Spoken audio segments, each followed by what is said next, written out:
Good day.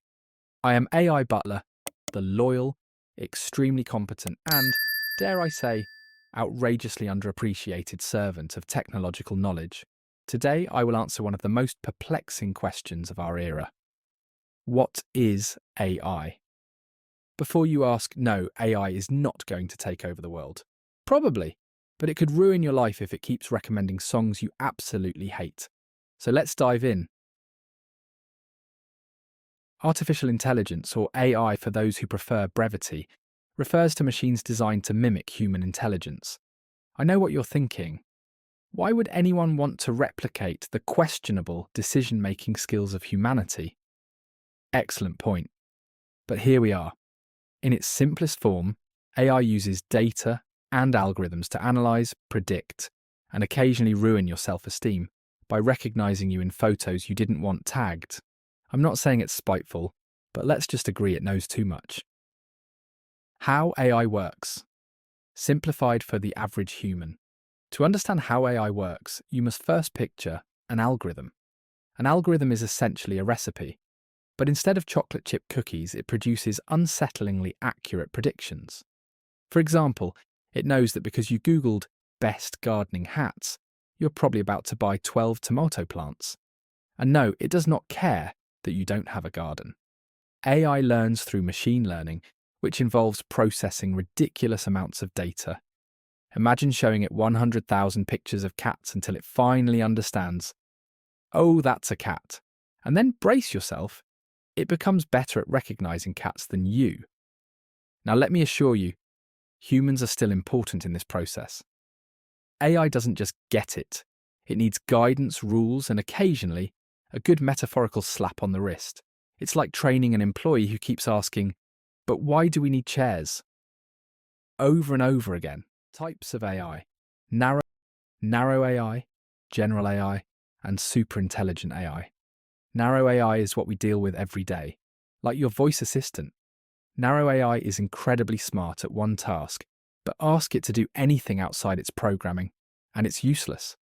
It's like a highly specialized employee who can only count beans but panics if you ask them to sort paper clips. Next, we have general AI. This is the stuff of science fiction. Machines that can think, learn, and reason just like humans. Luckily for us, it's still theoretical. I say luckily because I've seen what happens when humans think too much, and I don't need a machine doing it better. And then there's superintelligent AI, an entity smarter than all of humanity combined. This is the one people worry about.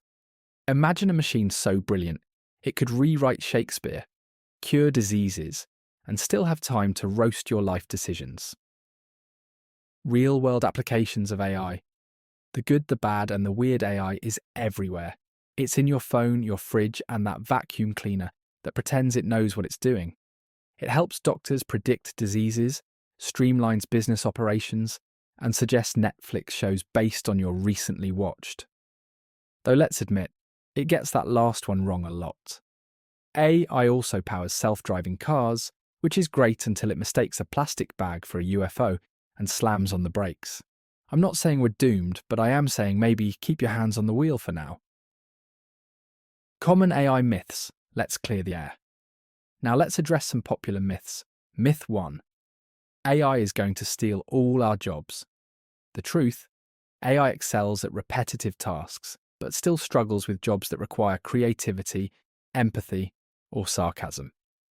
So if you're a comedian, a therapist, or apparently a butler, you're safe for now. Myth 2. AI has feelings. No, it doesn't. Alexa doesn't cry when you yell at her. Trust me, I've tried. The future of AI. Hope, fear, and snack shaming. The future of AI is full of possibilities. Will it eliminate traffic accidents, solve climate change, or figure out why socks disappear in the laundry? Maybe. Or it might just tell us we snack too much and need to hydrate more often. Either way, it's coming. The key is to use AI responsibly, ethically, and with great caution. Because if we don't, well, let's just say I don't want to live in a world where my fridge judges me for eating cheesecake at 2 a.m.